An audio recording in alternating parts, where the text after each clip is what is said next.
电影《风声》中争议最大的一段戏，无疑是黄晓明对李冰冰的量体之刑。顾名思义，就是脱光衣服，用卡尺测量身体的每一个部位。这种刑法重在摧毁人的意志与尊严。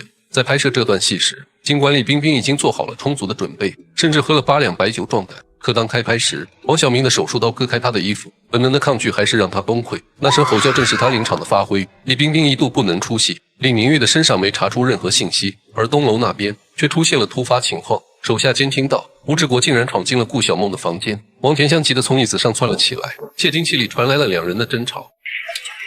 你出去，我不需要你道歉。为什么我们不能把话说清楚呢？你要干什么？我叫士兵了。我是他们的长官，他们怎么可能请得动我呢？你要干什么？正在激烈时，窃听器突然信号不好，没了声音。王田香让守卫去